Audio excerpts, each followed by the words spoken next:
Assalamualaikum warahmatullahi wabarakatuh. Perkenalkan, nama saya Tri Haryanti dari kelompok 3. Pada kesempatan kali ini, kami akan membahas tentang ibadah sebagai aspek ritual umat Islam.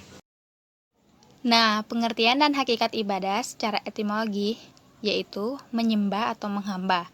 Sedangkan ibadah sendiri secara istilah atau terminologi adalah penghambaan seorang manusia kepada Allah Subhanahu wa taala untuk mendekatkan diri kepadanya sebagai sebuah realisasi dari pelaksanaan tugas makhluk hidup yang diciptakan oleh Allah Subhanahu wa taala. Assalamualaikum warahmatullahi wabarakatuh. Perkenalkan, nama saya Zaki Fikri Hidayatullah. Saya dari kelompok 3, materi tentang ibadah, aspek ritual umat Islam. Kewajiban ibadah.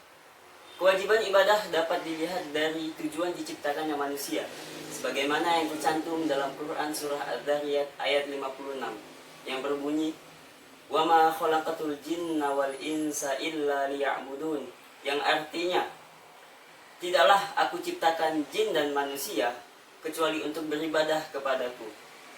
Dalam ayat ini, Allah menjelaskan bahwa tidak hanya manusia yang diberi kewajiban untuk beribadah kepadanya, namun juga jin. Allah memberitahu hikmah penciptaan jin dan manusia agar mereka beribadah hanya kepada Allah. Dan Allah itu maha kaya.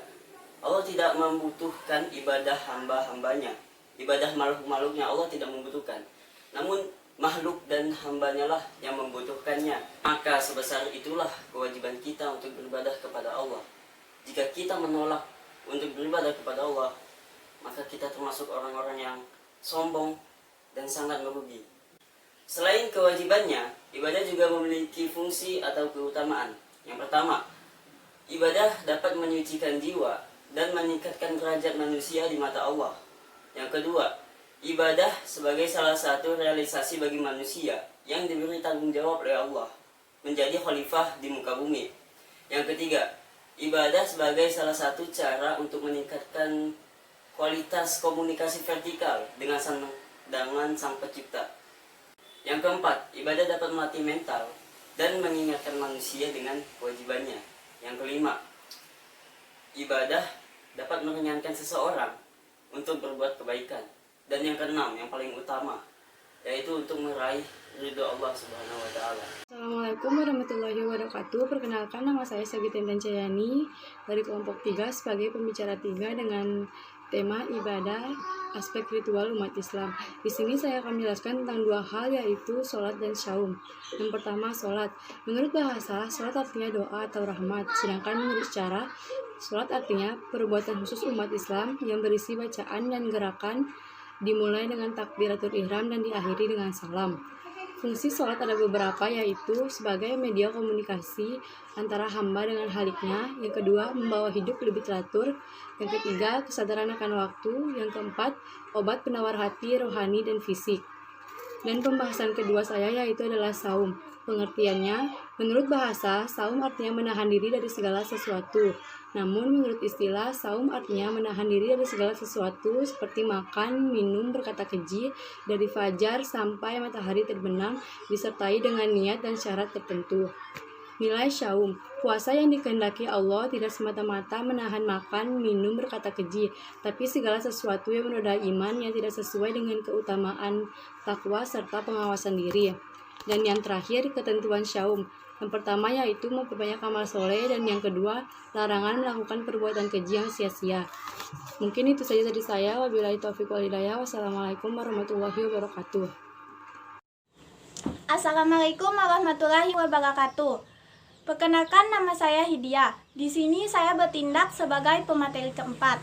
Adapun materi yang akan saya bahas tentang zakat dan haji. Pertama, tentang zakat. Zakat memiliki dua pengertian. Pengertian pertama, secara bahasa berasal dari kata zakah yang artinya mensucikan. Sedangkan pengertian kedua, secara istilah. Zakat sebagai nama atau sebutan dari suatu hak Allah yang dikeluarkan seseorang kepada fakir miskin. Fungsi zakat. Bagi muzaki, zakat berarti mendidik. jiwa untuk suka berkorban dan membersihkan jiwa dari sifat kikir, sombong, dan aku. Bagi mustahik, zakat memberikan adanya perubahan nasib dan suudzon terhadap orang-orang kaya. Bagi masyarakat muslim, melalui zakat akan ada pemerataan pendapatan dan kepemilikan harta di kalangan umat Islam. Adapun materi kedua yang saya bahas tentang haji. Haji memiliki dua pengertian. Secara bahasa, haji artinya menyengaja sesuatu. Sedangkan secara istilah, haji artinya kegiatan mengunjungi Ka'bah untuk melakukan beberapa ibadah dengan syarat dan ketentuan tertentu. Tujuan dari haji adalah untuk mempresentasikan rukun Islam yang kelima. Sebagai muslim yang baik dan sudah mampu, diwajibkan untuk melaksanakan ibadah haji dengan tujuan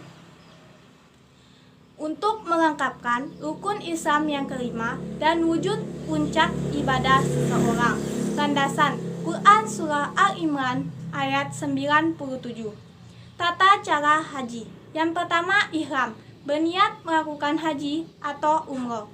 Niat haji dilakukan dengan mengenakan pakaian ihram, yaitu pakaian tanpa rajutan atau jahitan, sebagai simbol kehidupan yang mempunyai dua makna. Makna pertama, melepaskan diri dari kemewahan jasmani dan kesenangan duniawi. Makna kedua, sebagai sambutan atas panggilan Allah yang berupa seruan keras dengan mengucapkan labbaik Allahumma labbaik. Tawaf, yaitu bentuk ibadah yang berupa tindakan mengelilingi Ka'bah sebanyak 7 kali putaran bergerak berlawanan dengan arah jarum jam. Tawaf ada 3 jenis, yakni tawaf kudum, ifadah, dan tawaf wada. Sya'i adalah berlari-lari kecil dari Bukit Safa ke Bukit Marwah sebanyak 7 kali. Wukuf di Arafah adalah hadir di padang Arafah, yaitu suatu dataran luas tanpa penduduk di luar kota Mekah pada tanggal 9 Zulhijjah. Mabit di Musdalifah. Mabit artinya bermalam atau lewat malam setelah selesai melakukan wukuf di Arafah. Yang berhaji berangkat menuju Musdalifah. Mabit di Mina. Pada pagi hari tanggal 10 Zulhijjah, jamaah haji berangkat dari Madinah untuk melaksanakan mabit selama 2 atau 3 malam. Melontarkan jumroh. Di Madinah, jamaah haji melakukan lontaran jumroh sebagai simbol yang menyatakan penetapan haji untuk menyingkirkan golongan-golongan setan yang jahat. Tahalul artinya melepaskan diri dari keadaan ihram, yaitu kondisi mengharamkan segala kegiatan sehari-hari di luar ibadah haji kecuali yang diperbolehkan.